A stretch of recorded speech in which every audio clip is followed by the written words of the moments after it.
귀한 찬양을 이루어 주신 임마누엘 찬양대원들께 깊이 감사를 드립니다.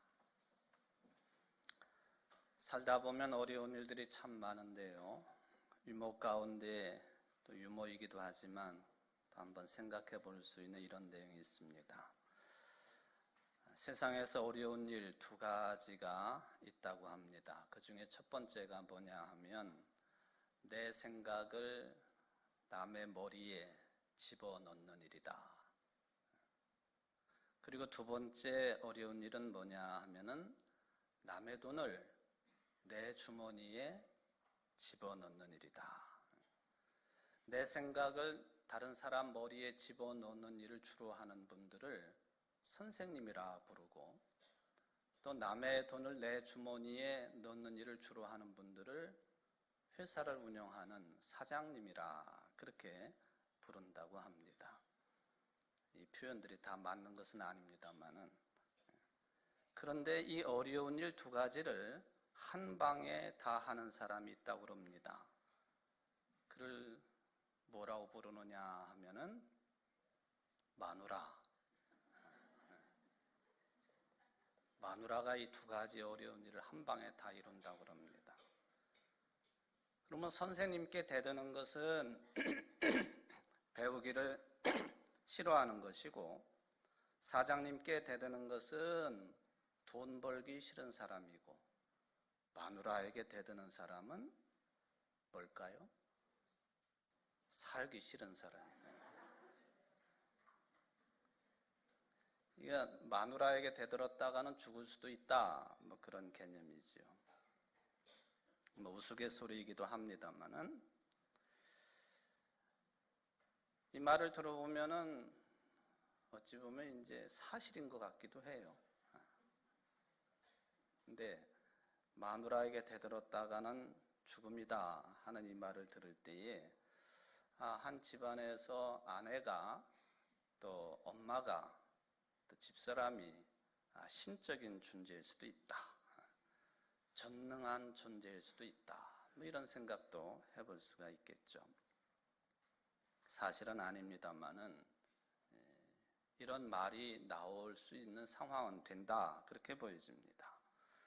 그런데 집안의 마누라뿐만 아니라 현대인들을 가리켜 표현을 할 때에 어떻게 말할 수 있느냐 하면은 전능자, 하나님, 신적인 존재가 필요 없는 사람들이다, 이렇게 이야기를 합니다.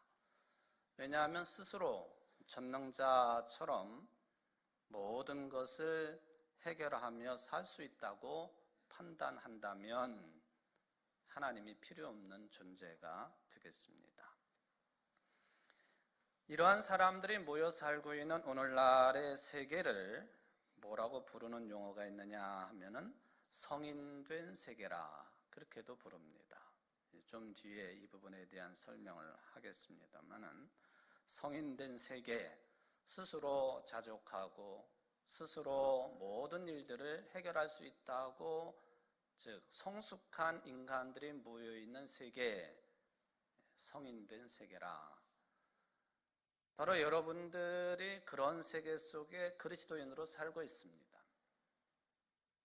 세상 사람들이 우리는 모든 것을 할 수 있다, 스스로 할 수 있다, 해결할 수 있다라고 생각하는 그런 삶을 영위하고 있는 그런 세상 속에 우리가 그리스도인으로 존재한다.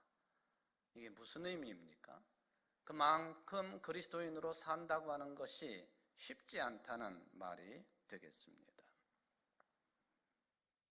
성인된 세계에서 예수 그리스도를 이 세계의, 이 세상의 주인으로 선포를 하려면 우리 그리스도인들의 책임이 큽니다.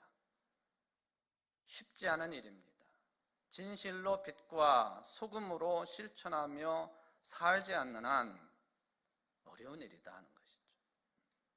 성인된 세계에서 우리들이 행동하는 신앙인이 되지 아니하면 그 성인들을 어떻게 그리스도에게로 인도할 수가 있겠습니까?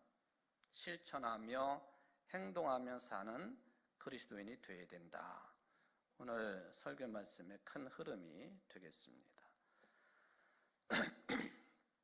불교의 그 절을 가게 되면 바로 공양을 하지요. 바로 공양에 관한 내용을 몇 번 말씀드린 적이 있습니다만은, 승려들이 식사하는 그 예절, 이게 이제 바로 공양 속에 들어 있습니다. 요즘에는 템플 스테이를 통해 가지고 불교를 체험하려고 하는 일반인들에게도 승려들이 식사하는 예법인 바로 공양을 따라야 되는 경우가 많습니다. 근데 이게 쉽지 않습니다. 왜냐하면 식사하면서 절대로 말을 해서는 안 되고, 그리고 음식 먹으면서 음식 씹는 소리 내서도 안 돼.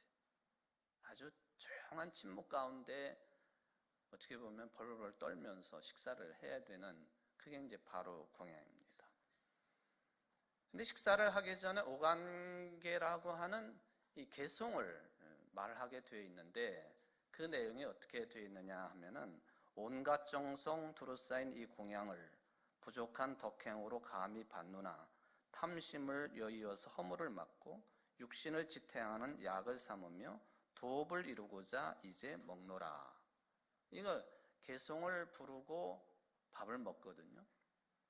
이 표현은 마치 우리들이 읽는 개역 개정판 성경 표현처럼 쉽게 받기가 쉽지가 않습니다. 이걸 쉬운 말로 표현한 것을 소개를 해드리면 이게 이런 내용입니다. 이 음식이 어디서 왔는가? 질문부터 시작을 합니다. 내 덕행으로 받기가 부끄럽네. 마음의 온갖 욕심 버리고 건강을 유지하는 약으로 알며, 마지막 내용이 진리를 실천하고자 이 음식을 받습니다. 바로 공양을 하기 전에 오간계로 묻습니다. 이 음식이 어디서 왔는가? 그리고 이 음식은 내가 덕행은 부족하고 부끄럽지만 무엇 때문에 먹는가? 바로 진리를 실천하려고 받습니다. 이 마지막 내용입니다. 왜 먹느냐? 살기 위해 먹는다, 이렇게도 표현을 하지만 진리를 이루려고, 진리를 실천하려고 먹습니다. 절에서도 마찬가지고, 기독교적인 영성훈련장인 수련원에서도, 수도원에서도 음식을 왜 먹느냐? 기도하고 삶으로 실천하려고 노동하는 것처럼 그것을 위해서 먹는다 하는 것이죠. 그래서 그런지 모르지만 데살로니가후서 3장 10절에 보면 일하기 싫으면 먹지도 말라 되어 있습니다. 물론 이 말씀은 역사적인 배경이 있습니다. 데살로니가 지역에 살고 있는 그리스도인들이 예수님께서 승천하시면 내가 갔다가 곧 오마 하셨으니 우리 생전에 예수님이 오실 것이다. 아니 곧바로 오실 것이다. 주의 재림을 기다리면서 세상의 삶을, 일상의 삶에 게으름을 피우기 시작을 합니다. 일해야 뭐 하겠는가? 주님 오시면 세상이 바뀔 것인데. 일을 손에서 놓아버렸습니다.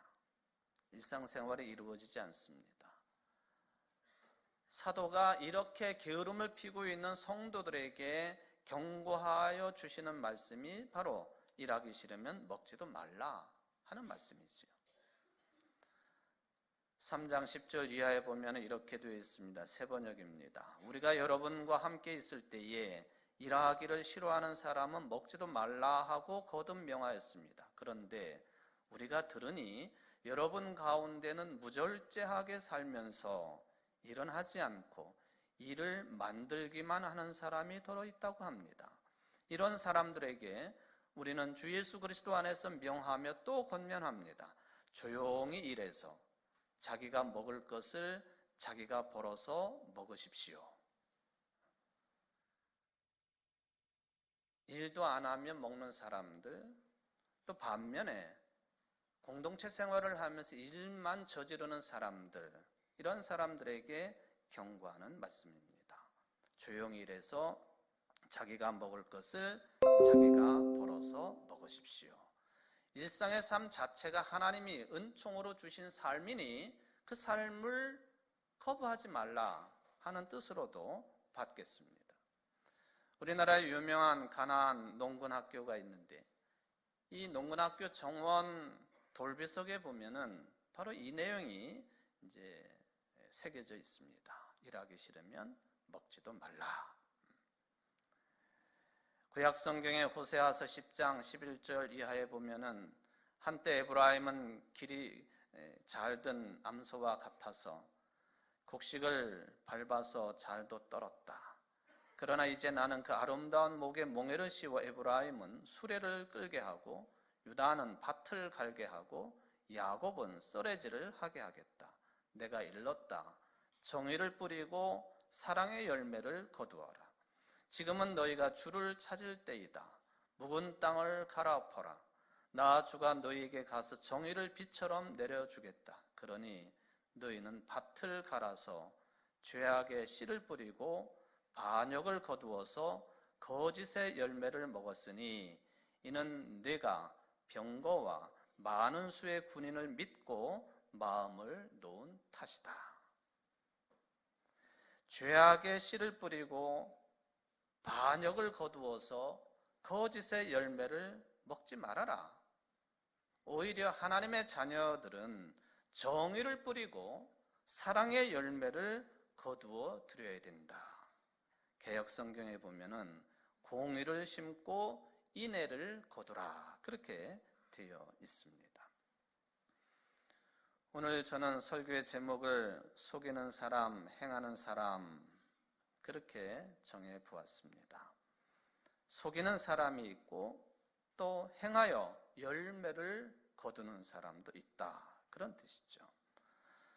어찌 보면은 호세아 선지자도 이런 류의 말씀을 주셨고 또 신약 성경 예수 그리스도의 말씀, 사도들의 말씀, 오늘 본문의 말씀 이런 말씀의 내용들이 전해지는 것을 보면 고대로부터 선지자나 사도들을 통해 선포되는 이 하늘의 말씀이 바로 우리 인생들의 삶을 배경으로 하고 있음을 우리는 솔직하게 고백하지 않을 수가 없습니다. 호세아서의 말씀을 생각해 볼 때에 요즘에 한국 사회가 이런 문제 때문에 골치를 앓고 있습니다만은 일을 해서 돈을 버는 근로소득보다도 일하지 아니하고 소득을 얻는 불로소득이 더 커지고 또 일하지 않고도 돈을 벌 수 있는 사람들을 더 인정을 해주는 그런 이상한 현상들이 우리 주변에 벌어지고 있으면 참 비상한 모습이 되겠습니다. 바로 호세아 선지자는 이스라엘이 그러한 불로소득을 즐기던 자들이었다고 고발을 했습니다. 그래서 하나님께서는 저들로 하여금 인간이 처한 원래의 상태 곧 평생에 수고하여 땅의 소산을 먹어야 하는 자리로 돌아가게 하신다고 말씀을 하신 것이죠. 근로소득, 불로소득 성경에 나오는 그런 내용은 아닙니다만은 호세아 선지자의 이 말씀을 우리가 생각해 볼 때 밭을 가는 일 힘든 일이죠. 이 밭을 가는 일이 힘든 것처럼 너희들이 세상 살면서 공의와 인애를 세우기 위해서 행동하고 노력하고 일을 해야 되는 것이다 하는 말씀으로 받게 됩니다. 일을 해야 된다 하는 것이죠. 움직여야 된다는 것이죠. 행동해야 된다는 말씀입니다.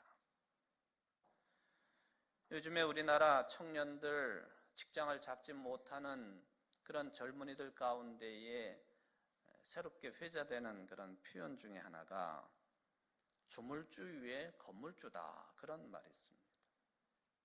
조물주 위에 건물주 무슨 뜻인지 아시죠? 건물 하나를 가지고 그것도 일을 하지 않는 것이라고 말할 수는 없겠습니다만은 청년들이 볼 때에 젊은이들이 볼 때에 일종의 불로소득처럼 여겨지는 현상이기 때문에 조물주 위에 건물주다 그런 말이에요. 만약에 우리 청년들이 젊은이들이 이런 가치관을 가지고 사는 것이 마땅하다, 그게 옳은 것이다 라고 생각한다면 이 나라는 망해야 됩니다. 역사가 그렇게 우리에게 교훈하고 있고요. 오늘 호세아 선지자의 하나님의 말씀도 이를 우리에게 잘 알려주고 있기 때문에 그렇습니다. 적어도 우리가 그리스도인이라고 할 때에 내가 일할 수 있고 또 일하고 있다고 하는 그 사실에서 인생의 가치를 찾아야 되는 것입니다. 그리고 그 인생의 가치가 개인적인 차원에 머물지 아니하고 사회적인 가치관을 그렇게 바꿔갈 수 있는 행동하는 그리스도인들이 되어야 된다 하는 것도 함께 생각을 해봅니다.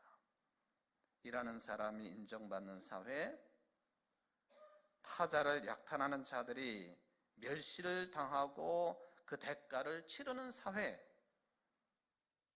내가 일해서 얻은 것으로 다른 사람들에게 베푸는 사람이 가장 큰 존경의 대상이 되는 사회를 만들어가는 것, 그게 바로 하나님의 나라가 이 땅 위에 확장되어지는 과정이라고 볼 수가 있겠습니다. 여러분, 신앙생활을 어떻게 해야만이 하나님께로부터 진정한 복을 얻을 수가 있겠습니까? 우리 모두는 복 받기를 좋아하는 사람들인데 어떻게 하면은 하나님의 복을 누릴 수 있겠느냐 하는 거예요. 어떻게 살면 되겠습니까? 중국 사람들처럼 복복자를 거꾸로 매달아 놓으면 될까요?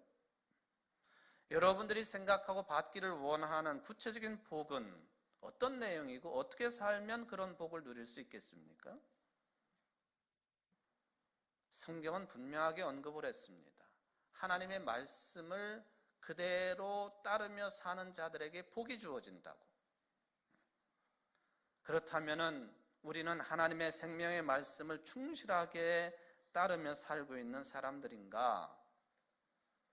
참 불행스럽게도 한국의 대다수의 그리스도인들 말씀과 삶이 분리되어 있습니다. 어제 오늘이 아닙니다. 2000년 전에 야고보 사도가 말씀을 전할 때에도 비슷했습니다. 너희는 말씀을 행하는 자가 되고 듣기만 하여 자신을 속이는 자가 되지 말라. 요즘에 우리나라의 TV로 방송된 연속극 중에 지난번에도 언급을 해드렸던 스카이 캐슬이라고 하는 그 연속극이 끝났죠. 끝났는데도 뭐 온 방송에서 다 그 재방송해주고 또 뭐 재방송해주고 난리예요. 손녀딸이 자기 집안에 3대째 의사 집안을 만들어야 되기 때문에 손녀딸도 S대학교 의과대학에 꼭 들어가야 된다고 강력하게 요청하고 있는 할머니가 등장을 합니다. 그런데 그 할머님을 부르는 호칭이 있어요. 권사님이에요. 권사님. 들어보셨죠? 권사님, 권사님. 누가 옆에서 그렇게 불러요. 항존직, 죽을 때까지 안수받고 세워진 직분은 항존직이에요. 목사, 장로, 권사, 안수집사. 권사는 뭐 하는 일입니까? 기도하고 전도하고 또 상처 입은 사람들, 실족한 사람들 신방하고 또 저들을 위로하고 그리스도인으로서 선한 영향력을 구체적으로 끼치는 직분이 권사 직분이에요. 그런데 그 드라마에서는요, 이 직분을 가장 추악스러운 배역으로 등장을 시켰습니다. 권사님. 그 위험한 그 시나리오를 왜 작성을 했을까? 이유가 있다는 것이죠. 한국의 교회가 그렇다 하는 것을 그 민낯을 낱낱이 보여주는 과정이었다고 생각을 해봅니다. 기도는 거룩하게 합니다. 교회도 열심히 나갑니다. 성경도 열심히 봅니다. 그런데 그 삶은 형편없는 모습이라는 것이 드라마의 내용의 일부입니다. 오죽하면 모든 문제들이 해결되는 그 시점에 이 안타까운 소식을 듣고 쫓아온 그 할머니가 난리를 치고 아들 며느리를 호통을 치고 그러지 않습니까?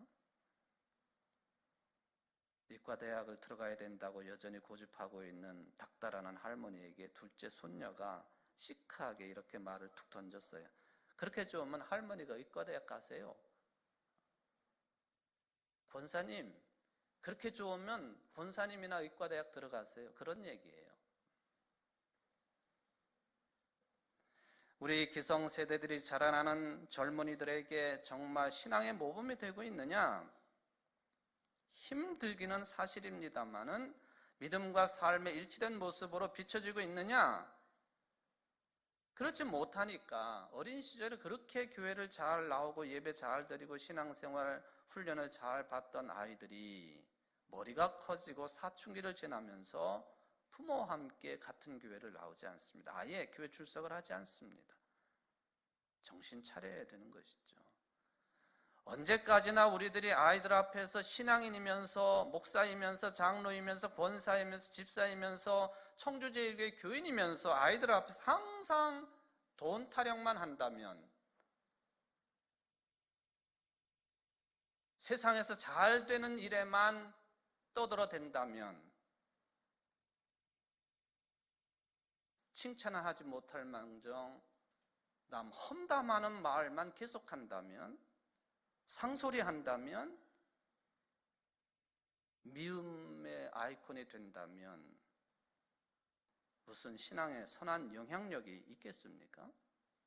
자녀들이, 젊은이들이 교회 떠나는 것은 어쩌면 당연한 결과인지도 모르겠습니다. 믿음이 삶으로 이어져야 된다. 그게 대답이지요. 그런데 우리는 신앙의 초보 수준, 겨우 젖을 먹는 갓난아이 수준 아닌지 모르겠습니다. 공교롭게도 지난 7일 같은 날짜에 보도가 된 두 가지 내용이 있어서 좀 소개를 해보려고 합니다. 하나는 영국의 BBC 방송이 이제 보도를 한 내용입니다. 27살 먹은 인도 남자에 관한 이야기예요. 봄베이에 살고 있는 사업을 하는 라파엘 세무엘이라고 하는 이름을 가지고 있는 인도 남자죠. 근데 이 남자가요, 자기 부모를 고소할 계획이라고 했습니다. 왜냐하면 왜 자기랑 상의도 하지 않냐고 자기를 낳았냐고. 그래서 부모를 고소한대요. 근데 부모가 둘 다 변호사예요. 아버지는 모르겠지만 어머니는 이 아들의 이런 일종의 항거를 긍정적이기보다는 그렇게 유머로 받기도 하지만, 아들이 그렇다면은 내가 변호사니까 법정에서 한번 다퉈보겠다. 그래서 이 아들을 무너뜨리겠다. 그렇게 이야기를 했다고 합니다. 이 27살 청년은 어떤 생각에 사로잡혀 있느냐 하면은, 인도가 워낙 13억이나 되는 많은 국민 숫자가 있기는 합니다만은 애를 낳아서는 안 된다는 생각을 가지고 있습니다. 인구 억제주의자예요. 환경도 오염되고 이런저런 이유를 대면서 아이를 낳지 않는 게 좋다. 그런데 왜 내 부모는 내 허락도 없이 나를 낳았느냐? 그러니까 내가 부모를 고소하겠다. 이제 그런 얘기. 근데 이게 5살 정도부터 그런 생각을 했다고 그래요. 어느 날 학교에 가기 싫었는데 부모가 가라고 강요를 했어요. 그래서 부모에게 대들었어요. 왜 나를 낳았느냐고.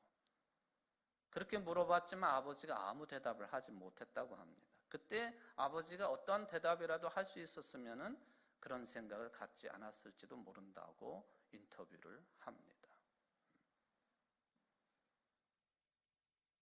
그런가 하면 같은 날 또 다른 시각으로 읽을 수 있는 보도가 있었습니다. 미국에서 태어난 지 일주일 된 여자 아기 이야기였습니다. 아마도 이 남자 여자가 결혼은 하지 아니하고 친구 사이였지만은 아기를 임신을 한 것 같아요. 4개월째 됐을 때에 의사로부터 뱃속의 아기가 정상이 아니라고 하는 판정을 받습니다. 아주 희귀한 뇌 질환을 갖고 있기 때문에 태어나자마자 죽을 것이라고 통보를 합니다. 그러나 두 사람은 아이를 낳겠다고 합니다. 그러면 의사가 제안을 했습니다. 출산 유도제를 통해서 아기를 좀 일찍 태어나게 하든지, 아니면 10달을 채우고 난 뒤에 온전한 상태로 출산하든지 선택하라고. 그리고 의사가 덧붙이기를 10달을 채우고 태어나면 이 아이는 분명히 죽을 것인데 죽더라도 이 아이의 장기를 다른 사람들에게 기증할 수 있다고. 두 사람이 후자를 선택을 합니다. 의사들이 태어나자마자 30분 만에 죽을 것이라고 예상을 했지만 일주일 동안을 사는 기적을 보았습니다.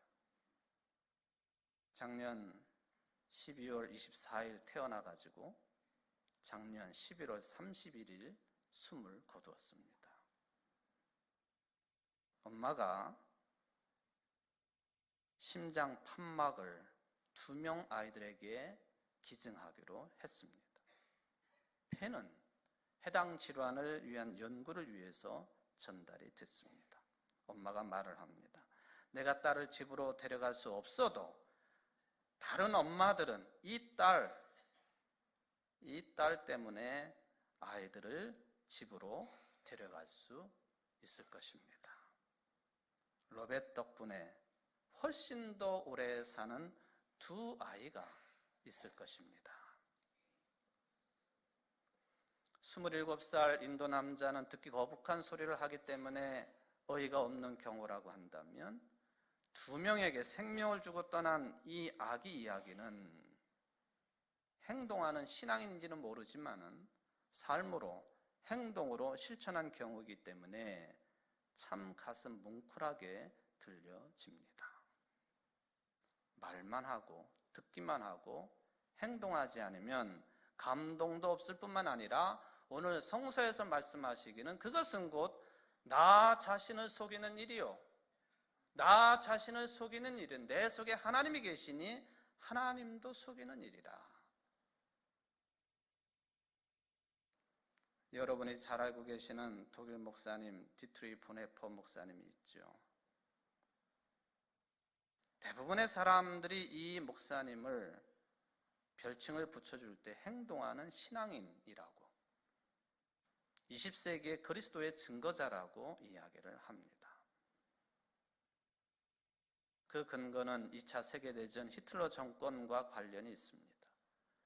그 암흑의 시대에 교회 일치를 위한 활동, 또 아리안법을 만들어가지고 유대인 차별 정책을 펼쳤던 그 상황 속에 온몸을 던져서 행동으로, 삶으로 저항을 한 분이기 때문에 그렇습니다.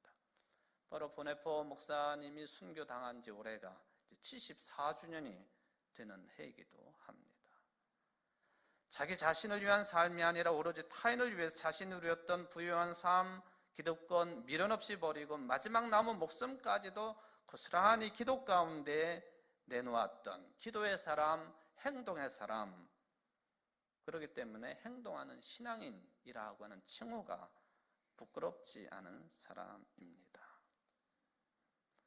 그를 중심으로 고백교회를 만들었습니다. 그리고 신학원을 운영을 했는데 핑켈발데 신학원에서 공부를 하는 목사가 되려고 하는 후보생들에게 교회 제도를 가르치거나 또 단순한 신학을 가르치거나 거기에 그치지 아니하고 그리스도를 따르는 길, 즉 그리스도의 제자가 되는 것에 큰 의미를 두고 중점적으로 가르치고 함께 생활을 합니다. 이 신학교의 형제의 집이라고 하는 기숙사와 같은 공동체 생활을 하는 그런 공간이 있었습니다만은 보네퍼 목사는 이 형제의 집 공동생활을 위해서 수도원의 도식을 빌려옵니다. 기도와 노동이라고 하는 도식이지요. 그런데 그것을 단순하게 적용시키지 아니하고 새롭게 적용을 했습니다. 기도와 정의 실천, 이것으로 대치를 시키고 훈련을 시켰습니다. 좀 전에 말씀을 드렸던 호세아 선지자의 말씀, 공의를 심고 인애를 거두라 하는 말씀과 충분히 연결되는 삶을 요청을 합니다. 기도와 정의 실천. 그가 수용소 생활을 할 때에 당연히 성직자이기 때문에 평화를 사랑하는 사람으로 같은 수용자들이 인식을 합니다. 어떤 수용자가 질문을 합니다. 어떻게 당신이 평화주의자인 성직자로서 히틀러 암살단에 개입을 하였습니까? 사람을 죽이는 일에 어떻게 개입을 했습니까? 그때 유명한 답변을 합니다. 어떤 미치광이가 사람들이 많이 다니는 인도 위로 자동차를 몰아서 질주를 한다면 목사인 내 임무는 희생자들의 장례나 치러주고 가족들을 위로하는 일로 그쳐야 됩니까? 나는 그 자동차에 올라타서 그 미치광이로부터 핸들을 빼앗아야 할 것입니다. 그가 평생 목숨처럼 여겼던 그리스도의 뒤를 따르는 삶이라고 하는 것이 무엇인지를 극명하게 잘 보여주는 답변이었다고 생각을 합니다. 바로 이 보네퍼가 오늘날과 같은 현대의 삶을 세계를 뭐라고 불렀느냐 하면은 처음에 소개해드린 것처럼 성인된 세계라 그렇게 부른 거예요. 저 잘난 맛에 살고 있는 이 세상 속에서 본인들이 다 할 수 있다고 생각하는 세상 사람들 속에서 그리스도인들이 어떻게 존재할 수 있느냐? 말씀만 듣고 행하지 않는 존재라고 한다면 의미 없는 것이라. 말씀을 듣고 철저하게 행하는 예수님께서 말씀하신 것처럼 세상 속에서 빛과 소금이 되어야만이 그리스도를 따르는 그리스도인의 자리매김이 될 수 있는 것이지, 그렇지 않다면 모두 나아가 자기 자신을 속이는 것이요 하나님을 속이는 것이라고 말씀을 합니다. 그래서 오늘 야고보 사도는 말씀을 행하는 자와 행하지 않고 듣기만 하는 자라고 하는 언급을 하셨습니다. 하나님의 말씀을 듣는 것에만 머무는 사람들, 그는 하나님의 말씀뿐만 아니라 하나님과 상관없이 생활하는 사람이란 뜻이에요. 그런 사람들 말씀은 듣습니다. 그런데 그런 사람들에게 하나님의 말씀은 일종의 종교적인 지식이고 교양일 뿐입니다. 예배도 마찬가지입니다. 습관적으로만 예배 참석하는 것, 말씀을 듣는 것 뿐이지 말씀을 삶으로 이어가는 것은 아닙니다. 말씀을 열심히 듣고 배우고 예배 열심히 참여하면서도 거기에 상응하는 삶의 내용을 찾아보기가 힘들기 때문에 그런 것이죠. 이런 사람들이 모인 교회가 어떻게 세상을 변혁시킬 수 있겠습니까? 없지요. 능력 자체가 없는 것입니다. 어쩌면은 그런 필요성도 느끼지 못합니다. 오로지 관심사라고 한다면 교회 조직에만 집중이 되는 한국의 교회의 모습입니다. 말씀과 삶이 분리된 신앙 형태. 사도 야고보는 이렇게 말씀을 실천하지 아니하고 듣기만 하는 사람을 가리켜서 자신을 속이는 자라 했습니다. 하나님 앞에서 자기를 속이는 것이라고요. 나 자신을 속이면 결국 삶이 파괴되게 되어 있습니다. 삶의 중심이 산만해지고 내적인 확실성을 얻지 못한다고 하는 뜻이 되겠습니다. 야고보 사도는 좀 더 자세하게 설명을 합니다. 누구든지 말씀을 듣고 행하지 아니하면 그는 거울로 자기의 생긴 얼굴을 보는 사람과 같아서 제 자신을 보고 가서 그 모습이 어떠했는지를 곧 잊어버리는 사람이라. 당시의 속담을 인용한 것 같습니다. 말씀을 듣고 실천이 없는 사람은 자기의 얼굴을 거울로 보고 밖에 나간 사람과 같다. 지금과 같은 거울이 아닙니다. 청동의 한쪽 면을 겨우 갈고 또 이렇게 밀어가지고 얼굴의 형체를 볼 수 있을 정도, 그런 거울이지요. 얼굴의 세밀한 부분 반사시키지 못합니다. 그런 거울에 내 얼굴을 한번 비춰본다고 해서 얼굴 모습이 선명하게 기억되는 게 아닙니다. 여기서 얼굴은 말씀입니다. 말씀을 들을 때는 잠시 기억하지만은 세상의 삶으로 나가보면 아무 기억도 나지 않는 거예요. 지금의 그리스도인들이나 야고보 시대의 교인이나 비슷한 것 같습니다. 말씀과 예배가 일상에서 아무런 능력을 드러내지 못하는 것이죠. 그러니까 신앙과 삶이 분리될 수밖에 없습니다. 이것을 야고보 사도는 지적을 한 것이고, 그리고 초대교회 거의 전반이 이런 문제 때문에 골치를 썩였다라고 볼 수가 있겠습니다. 어떻게 하면은 이런 잘못된 신앙 형태가 고쳐질까요? 우리가 인생의 큰 어려움을 겪어야만이 고쳐질까요? 시한부 판정을 받는다든지, 또는 삶의 말로 다 할 수 없는 어려움을 겪고 나서야 아하, 이렇게 살아서는 안 되겠구나 하고 정신을 번쩍 들면서 살겠습니까?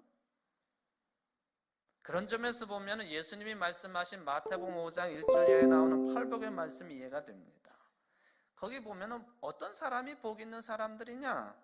어려움에 떨어진 사람들입니다. 가난하고 애통하고 줄이고 온유하고 목마른 사람들. 그렇다고 해가지고 우리가 일부러 그런 존재들이 될 수가 있겠습니까? 해결책이 되지 못합니다.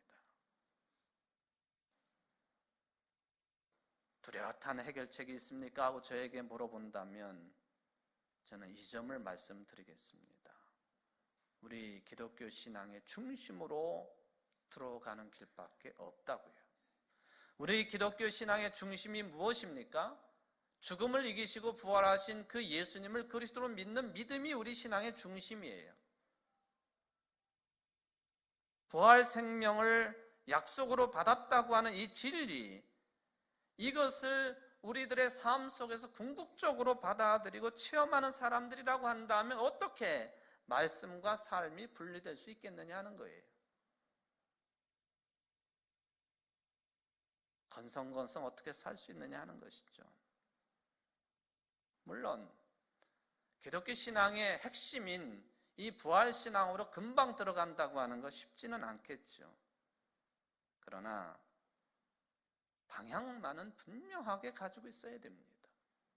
예수님이 죽으셨다가 3일 만에 부활하신 것처럼 우리들도 그런 삶 속을 들어간다고 하는 것, 희망을 가지고 있다고 하는 것, 이 방향성만은 분명하게 한다면, 내적인 통일성을 이룰 수 있다고 한다면, 우리의 영혼이 이것 때문에 풍요롭고 건강해진다면 말씀과 삶이 분리될 수 없다는 것이죠.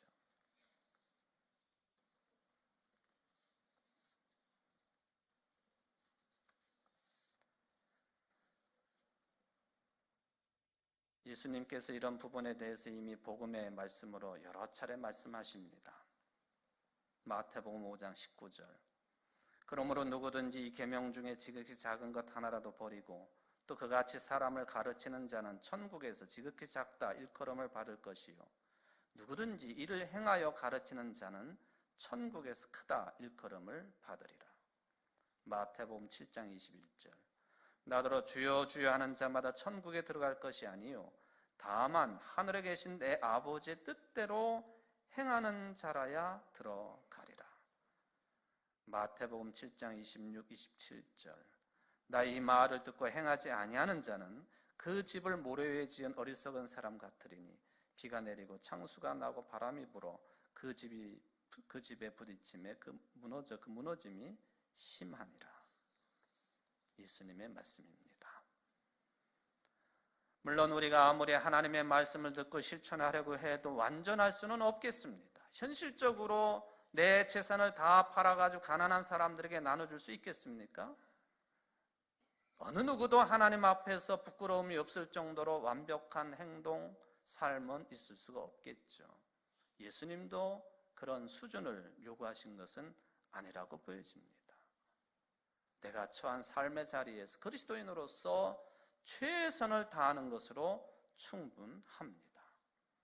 단순히 구제와 선교만이 야고보 선생님이 말하는 실천은 아닐 것입니다. 우리 교우들 사이에서 말씀이 어떻게 실천이 되어야 되는지, 직장과 가정에서 어떻게 실천되어야 하는지를 우리가 늘 진지하게 받아들이고 판단하고 선택할 때 가능할 것입니다. 사도 요한은 이런 말씀을 주십니다. 우리가 하나님의 계명을 지키면 이것으로 우리가 하나님을 참으로 알고 있음을 알게 됩니다. 하나님을 알고 있다고 하면서 하나님의 계명을 지키지 아니하는 사람은 거짓말쟁이요, 그 사람 속에는 진리가 없습니다. 그러나 누구든지 하나님의 말씀을 지키면 그 사람 속에서는 하나님께 대한 사랑이 참으로 완성됩니다. 이것을 우리가 하나님 안에 있음을 압니다. 하나님 안에 있다고 하는 사람은 자기도 그리스도께서 사신 것과 같이 마땅히 그렇게 살아야 합니다. 신앙의 행위는 신앙과 함께 중요한 덕목이 되겠습니다. 사랑하는 성도 여러분, 생명의 말씀인 하나님의 말씀을 듣기만 하고 행하지 않아서 나 자신을 속이고 하나님을 속여서는 안 될 것입니다. 여러분 모두는 생명의 말씀을 듣기도 할 뿐만 아니라 행동으로 실천하는 그런 성도들이 되어서 그게 곧 그렇게 사는 것이 하나님의 복을 누리는 길이라고 하는 것을 확인하고 발견하고 기뻐할 수 있는 행동하는 신앙인들 되시기를 주의 이름으로 축원을 드립니다. 기도하시겠습니다. 자비하신 하나님, 우리는 본래가 속이고 거짓말하는 사람인 줄 알았는데, 그래서 예수를 믿으면 아닌 줄 알았는데, 말씀을 듣기만 하고 따르지 않고 행하지 않으면 그게 내 자신을 속이는 자요, 하나님을 속이는 자요, 거짓말하는 자요, 죄인임을 말씀을 듣습니다. 주님 용서하여 주옵소서. 어느 때까지 이런 죄된 모습으로 살아야 되는지요. 성령이시 우리를 일깨워 주시고 또한 북돋아 주시어서 하나님의 말씀을 듣기만 하는 자들이 되지 아니하고 말씀대로 살기로 애쓰고 노력하고 최선의 삶을 가짐으로 인하여서 하나님이 주시는 복을 누리기에 부족함이 없는 이 자리에 모인 모든 성도들이 될 수 있도록 축복하여 주옵소서. 예수님의 이름으로 간절히 기도하옵나이다.